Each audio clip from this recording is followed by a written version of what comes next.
तो मुझे लगा कि मुझे डिप्रेशन सा हो रहा है। अगर ये बाल झड़ते ही रहे तो मैं कहीं गंजी तो नहीं हो जाऊंगी। जिसको भी देखो वो यही डिस्कस करता रह जाता था कि मेरे तो बाल ही झड़ रहे हैं, मैं क्या करूं। तो मुझे ऐसे लगा कि जो हेयर ऑयल मैंने अपने लिए और अपनी मदर इन लॉ के लिए कोविड में बनाया था, क्यों ना मैं इनके लिए बनाऊं। जो एक छोटे से 8-10 बॉटल से हमने जो शुरुआत करी थी, वो आज 100 तक ऑर्डर पहुंच गया। नमस्कार, मेरा नाम है निधि। मैं दिल्ली से एक मिडिल क्लास फैमिली से बिलोंग करती हूँ। मेरे परिवार में मेरे फादर एक बिजनेसमैन हैं, मेरी मदर हाउसवाइफ हैं, एक छोटी सिस्टर है और एक बड़ा ब्रदर। बचपन से ही मुझे पढ़ने का बहुत शौक़ था और मैं चाहती थी कि मैं बड़े होकर इंजीनियर बनूं, क्योंकि मुझे ये था कि अगर मैं इंजीनियर बनी तो मेरी बहुत अच्छी एक कॉर्पोरेट लाइफ में नौकरी लगेगी। तो मैंने 2002 में अपनी स्कूलिंग कंप्लीट करी।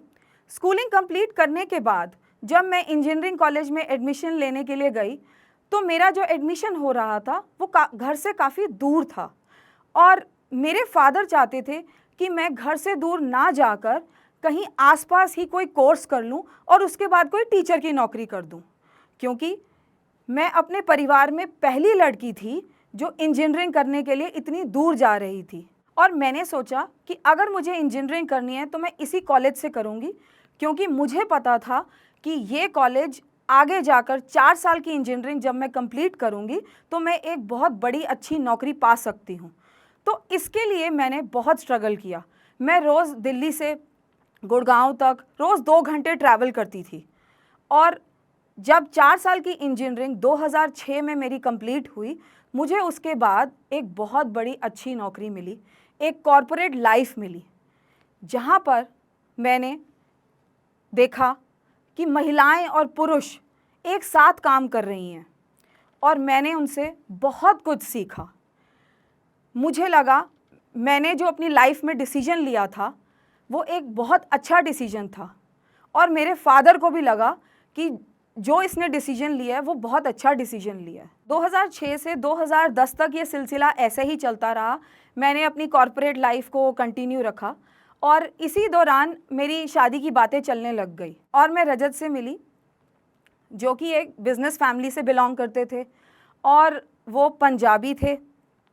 और तो और एक चीज़ बताऊं, उनकी सरनेम थी दुआ और मेरे परिवार में कहावत है कि दुआ किसी का ना हुआ, क्योंकि मेरे रिश्तेदार या मेरे आस पड़ोस वाले मुझे ये कहने लगे कि अगर अब तू बिज़नेस फैमिली में चली जाएगी तो तू नौकरी कैसे करेगी, तेरी सास तुझे घर पर ही बिठाए रखेगी।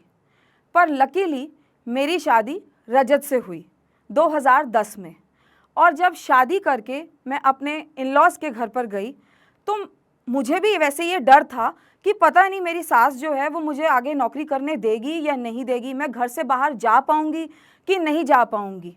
लेकिन मेरी मदर इन लॉ और मेरे फादर इन लॉ ने मुझे इतना सहारा दिया कि मैं आपको बता ही नहीं सकती। छोटी से छोटी चीज़, जैसे कि सुबह नाश्ते में तुम क्या खाओगी, लंच में क्या खाओगी, डिनर में क्या बनाऊं, और तो और उन्होंने ये भी कहा कि तुम्हें अपनी नौकरी छोड़ने की बिल्कुल ज़रूरत नहीं है, तुम जाओ, तुम्हें जो करना है तुम करो। इन चीज़ों को देखकर मेरे अंदर जो जोश आया, मेरे अंदर जो उत्साहन आया, वो मैं आपको बता भी नहीं सकती और मैंने अपनी नौकरी को कंटिन्यू रखा। और 2013 में मैंने एक प्यारे से बेटे को जन्म दिया। मुझे पता है ये मोमेंट हर महिला के लिए स्पेशल होता है जब वो माँ बनती है और मेरे लिए भी बहुत ज़्यादा स्पेशल था, लेकिन साथ ही साथ मेरे अंदर एक डर था। क्योंकि मुझे ये पता था कि मेरे पास एक एडेड रिस्पॉन्सिबिलिटी आ गई है। अब मैं अपने परिवार को संभालूं या मैं अपने बच्चे को संभालूं या मैं नौकरी करने जाऊं। पर मेरी मदर इन लॉ इतनी सपोर्टिव थी कि उन्होंने बोला तुम्हें चिंता करने की कोई ज़रूरत नहीं है, बच्चा अभी छोटा है, हम उसकी देखभाल कर लेंगे, तुम अपनी जॉब को करती रहो, सुबह मैं इसको संभालूंगी, शाम को तुम आके संभाल लेना। तो इस चीज़ से मेरे अंदर और कॉन्फिडेंस आया और मैंने अपनी जॉब को कंटिन्यू रखा। लेकिन 2016 में जब मेरा बेटा लगभग 3 साल का हुआ 2.5 से 3 साल का हुआ, तब वो इतना ज़्यादा शैतान हो गया था, इतना ज़्यादा शैतान हो गया था कि मैं आपको बता ही नहीं सकती। मुझे लगा कि भगवान ने सबसे ज़्यादा शैतान बेटा मुझे ही दिया है। और साथ ही साथ मेरी मदर इन लॉ को मैनेज करने में बहुत ज़्यादा दिक्कत आ रही थी, क्योंकि मेरा बेटा जो था वो इतना ज़्यादा इधर से उधर भागता था, कभी कोई चीज़ फेंक देता था, कभी किसी को परेशान करता था, कभी किसी के बच्चे को मार देता था। तो मुझे लगा कि मेरे पास दो ही ऑप्शंस हैं, या तो मैं अपने बेटे को किसी मेड के हवाले रखूं, या फिर मैं अपनी जॉब छोड़कर उसके साथ सारा टाइम व्यतीत करूं। पर मैंने और मेरे हस्बैंड ने एक जॉइंट डिसीजन बनाया। हम बैठे, हमने डिस्कस किया, हमने कहा कि हम अपना बेटा जो है वो मेड्स के हवाले नहीं पालेंगे, क्योंकि एक माँ ही है जो अपने बच्चे की परवरिश अच्छे से कर सकती है। आज का समय उसके साथ बिताया हुआ उसको फ्यूचर में एक बड़ा इंसान बनाएगा। तो मैंने डिसाइड किया कि मैं अपनी जॉब को छोड़ूंगी और मेरे हस्बैंड जो हैं वो काम करेंगे। बस उसके बाद क्या था, मैं बस एक ऐसी मदर बन गई जो उसके साथ ऐसे लगी कि कभी मैं उसको प्ले स्कूल लेके जा रही हूँ, कभी मैं उसको किसी सोशल एक्टिविटी के लिए लेके जा रही हूँ, कभी प्ले डेट पर लेके जा रही हूँ, कभी पिकनिक्स पर लेके जा रही हूँ। बस ये सिलसिला चलता ही रहा। उसके कुछ समय के बाद कोविड आया 2020 में, जो कि मेरी लाइफ का सबसे लोएस्ट पॉइंट था, क्योंकि जो बची कुची मेरी सोशल लाइफ थी वो भी ख़त्म हो गई थी। जब मैं अपने बच्चे को प्ले डेट्स वगैरह पे लेकर जाती थी, उसके साथ घूमती थी, और घर से बाहर निकलना बिल्कुल बंद हो गया था। सारा दिन मैं बस उसके साथ ही काम करती रहती थी, ऑनलाइन क्लासेस लेती रहती थी, एक ही जगह पे मैं बैठी रहती थी, और इसके साथ साथ मेरा हेयर फॉल होना स्टार्ट हो गया। तो मुझे लगा कि मुझे डिप्रेशन सा हो रहा है, अगर ये बाल झड़ते ही रहे तो मैं कहीं गंजी तो नहीं हो जाऊंगी। और तो और जो मेरी मेड घर पे काम करने आती थी ना, वो मुझे कहती थी, जब भी मैं झाड़ू मारती हूँ ना, बीबी जी कभी इधर बाल गिर जाते हैं, कभी उधर बाल गिर जाते हैं, जितनी बार झाड़ू मारो उतनी बार ही बाल गिरते हैं। उसके ताने सुन सुनकर मैं इतनी परेशान हो गई थी कि मैं आपको बता नहीं सकती। मुझे लगा कि अब तो इसका कुछ करना ही पड़ेगा। तभी मुझे याद आया कि मैं बचपन में अपनी दादी के नुस्खे से बनाया हुआ एक हेयर ऑयल लगाया करती थी। वो लगाने के बाद मेरे बाल इतने गहरे, सुनहरे, लंबे हुआ करते थे, क्योंकि बचपन से ही मेरे बाल हिप लेंथ तक थे। और हमने अपनी दादी को शुरू से ही वो तेल एक एंशिएंट रेसिपी में बनाते हुए देखा था, जिसमें वो लोहे की कढ़ाई को बड़ा सा लेके बैठ जाती थी और पता नहीं वो कौन कौन सी जड़ी बूटियां डालती थी। क्योंकि हम छोटे थे, हम सिर्फ उसे लगाते थे और हमारे बाल जो हैं वो बहुत अच्छे रहते थे। अब मुझे उसकी विधि विधान तो पता नहीं थी, लेकिन मैंने अपनी मदर को फ़ोन लगाया और पूछा कि जो दादी हेयर ऑयल बनाया करती है वो बनाती कैसे थी। तो उन्होंने मुझे बताया उसके बारे में कि आपको एक लोहे की कढ़ाई लेनी है, आपके उसके अंदर एक जड़ी बूटियाँ डालनी है और उसे पकाना है। बस मैंने वो सोच लिया कि मैं वो हेयर ऑयल बनाऊंगी। उसके बाद मैंने और मेरी मदर इन लॉ ने मिलकर सोचा कि हम ये हेयर ऑयल घर पर बनाएंगे और लगाएंगे और देखेंगे। हमने वो लगाया। कुछ ही समय के बाद, लगभग 2 महीने के बाद, हमारा हेयर फॉल स्टॉप हो गया। मैं और मेरी मदर इन लॉ इतने खुश हुए और इतने हैरान हुए, ऐसा लगा कि मेरे हाथ में ना कोई रामबाण लग गया है, जादू की छड़ी जिसे कहते हैं ना, वैसे लग गई थी मेरे हाथ में। क्योंकि मैं इतनी परेशान थी कि मैं आपको बता भी नहीं सकती। लेकिन उस हेयर ऑयल ने मुझे बाल झड़ने से बचा लिया। ये अभी कोविड चल ही रहा था, तो हम कुछ ही समय के बाद दिल्ली से गुड़गांव मूव हुए, जहां हम एक सोसाइटी सेटअप में आए। यहाँ हमारी मुलाकात बहुत सारे लोगों के साथ हुई, महिलाएं भी थी, पुरुष भी थी। जिसको भी देखो वो यही डिस्कस करता रह जाता था कि मेरे तो बाल ही झड़ रहे हैं, मैं क्या करूं। और तो और ऐसे कितने सारे लोग थे जो मुझे ये बोलते थे, दीदी मेरे बाल इतने झड़ गए हैं कि मेरा बाहर निकलने का भी मन नहीं करता। एक महिला तो उसमें से ऐसी आई जिसने मुझे बोला, दीदी आपको पता है जहाँ के बाल ज़्यादा होने चाहिए ना, वहाँ से भगवान ने बाल ले लिए, और जहाँ पे बाल नहीं होने चाहिए वहाँ पे भगवान ने भरपूर दे दिए। और पुरुषों ने भी मुझे ये कहा कि हमें तो ना शादी के रिश्ते आना ही बंद हो गए हैं। तो मुझे ऐसे लगा कि जो हेयर ऑयल मैंने अपने लिए और अपनी मदर इन लॉ के लिए कोविड में बनाया था, क्यों ना मैं इनके लिए बनाऊं, और ये भी साइड में सोच के कि मेरी थोड़ी सी साइड इनकम हो जाएगी। तो मैंने और मेरी मदर इन लॉ ने वो हेयर ऑयल घर पर बनाया। बनाने के बाद हमने एक व्हाट्सएप मैसेज डाला अपने सोसाइटी ग्रुप में। मैसेज डालते ही इतने सारे लोगों के हमारे पास रिक्वेस्ट आई कि मुझे भी चाहिए, मुझे भी चाहिए। तो मैंने उन सब लोगों को प्रोवाइड कराया। जब वो मेरे से ले रहे थे तो मेरे को कह रहे थे, दीदी इससे बाल वापस तो आ जाएंगे ना, कहीं ऐसा तो नहीं है हम दोबारा गंजे हो जाएंगे। तो मैंने उनको कहा, तुम्हें घबराने की ज़रूरत नहीं है, मैंने ये हेयर ऑयल बचपन से यूज़ किया है और ये मेरी दादी का बनाया हुआ हेयर ऑयल है जिससे मुझे बहुत फ़ायदा हुआ है, आप यूज़ करके तो देखिए।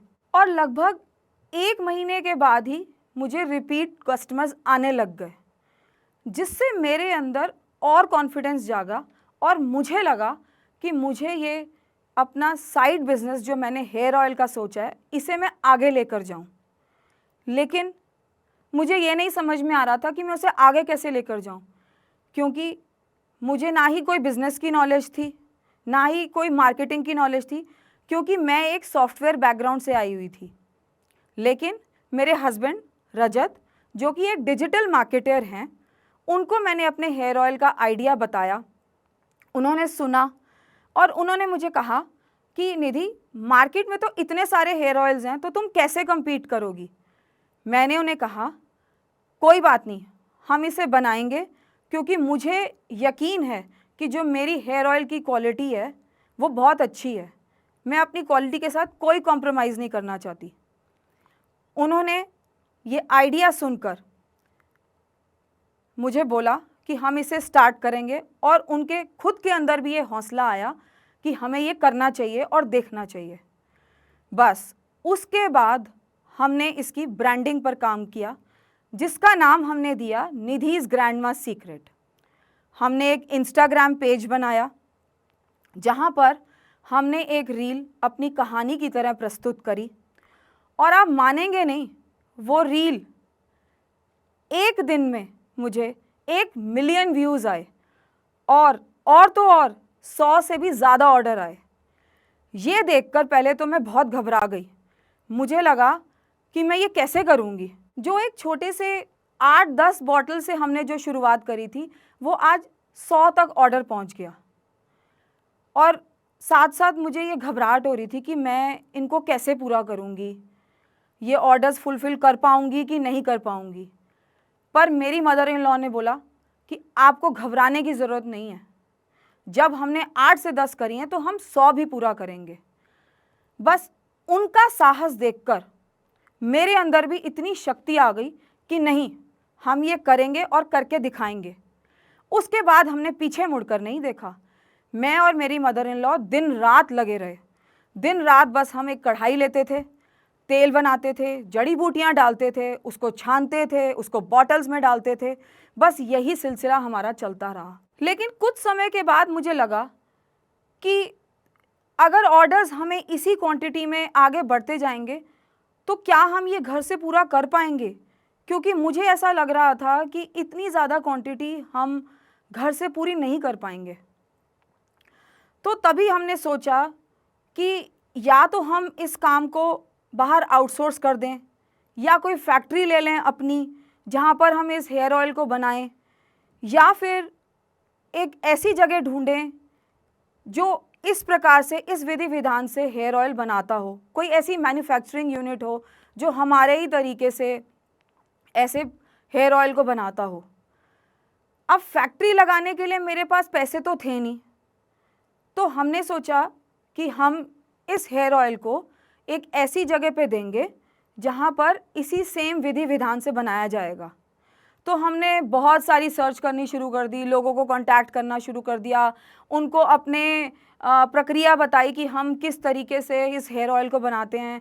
उन्होंने हमारे आइडियाज़ को सुना, लेकिन बहुत सारे उनमें से ऐसे थे जिन्होंने हमें बिल्कुल मना कर दिया कि हम जिस प्रकार से आप हेयर ऑयल बना रही हैं, तो काफ़ी लोगों ने तो मुझे बिल्कुल ही मना कर दिया। लेकिन इसी दौरान जब हम सर्च कर रहे थे तो मुझे पिता समान एक अंकल मिले, संजीव जी, और उन्होंने मेरे विधि विधान को, मेरे हेयर ऑयल की प्रक्रिया को सुना, जिस तरीके से मैं बनाती थी। और सुनने के बाद उन्होंने मुझे बोला कि निधि, तुम्हें टेंशन लेने की ज़रूरत नहीं है, हमारे यहाँ पर उस तरीके की सुविधा उपलब्ध है जिस तरीके से तुम अपने घर पर बनाती हो। तो उन्होंने मेरा आइडिया सुना और उन्होंने मुझे बोला कि तुम इस चीज़ की चिंता मत करो, हम उसी प्रकार से हेयर ऑयल बनाएंगे जिस तरीके से तुम अपने घर पर बनाती हो। तो उसके बाद उन्होंने हमारे लिए काफ़ी सारे सैंपल्स ट्राई करे, जिस तरीके से मैंने उन्हें समझाया था। काफ़ी सैंपल्स बनाने के बाद मुझे लगा कि ये हेयर ऑयल बिल्कुल उसी तरीके से बनाया जा रहा है जिस तरीके से मैं अपने घर पर बनाती हूँ। तो तब मुझे कॉन्फिडेंस आया कि ये चीज़ यहाँ पर हो सकती है। अब जब उन्होंने प्रोडक्शन का जिम्मा उठा लिया है, तो मैं अपना सारा ध्यान डिजिटल मार्केटिंग और कस्टमर सपोर्ट में दे रही हूँ। हमने कस्टमर सपोर्ट की बहुत बड़ी टीम बनाई है, जिसमें हमने मोस्ट ऑफ़ दी जो एम्प्लॉयज़ रखे हैं वो फीमेल रखे हैं। और मैं आपको बताना चाहूँगी, जहाँ पर हम हेयर ऑयल बनाते हैं वहाँ पर भी हमने बहुत सारी महिलाओं को रखा हुआ है जो मेरी मदद करती हैं हेयर ऑयल बनाने के लिए। क्योंकि मुझे पता है कि जब हम कस्टमर सपोर्ट में बैठते हैं तो मेरे पास महिलाएं पुरुष दोनों ही आते हैं अपनी हेयर की समस्या को लेकर, पर महिलाएं जो उनमें से खासकर होती हैं वो एक महिला को ही अपनी प्रॉब्लम बताने के लिए काफ़ी ज़्यादा कंफर्टेबल रहती हैं। हर महीने हम 10,000 से भी ज़्यादा हेयर ऑयल की बॉटल्स को बनाते हैं और कस्टमर्स को सेंड करते हैं। और मैं चाहती हूँ कि पूरे भारत में निधिज़ ग्रैंडमा सीक्रेट का हेयर ऑयल हर घर में, हर बच्चा, बूढ़ा, जवान, सब लोग ये यूज़ करें और जानें कि कितना इफ़ेक्टिव है ये हेयर ऑयल। मुझे क्या पता था कि एक दादी के नुस्खे से मैं एक हेयर ऑयल का करोड़ों का बिज़नेस करूँगी। दुनिया में मेरी जैसी ऐसी बहुत सारी महिलाएं हैं जो काम करना चाहती हैं, और मैं उन्हें प्रेरणा देना चाहती हूँ कि काम करने की कोई उम्र नहीं होती। ज़रूरी नहीं है कि वो बाहर जाएंगी, 9 से 5 की नौकरी करेंगी तभी वो फाइनेंशियली इंडिपेंडेंट बनेंगी। आप घर बैठकर ये काम कर सकते हैं, बस जज्बा होना चाहिए। बाकी तो आसपास के लोग आपका खुद का ही सहारा बन जाते हैं। जैसे मैंने किया घर से बैठकर, वैसे आप भी कर सकती हैं। मैं जोश टॉक्स के मंच को और सभी दर्शकों को धन्यवाद कहना चाहूँगी।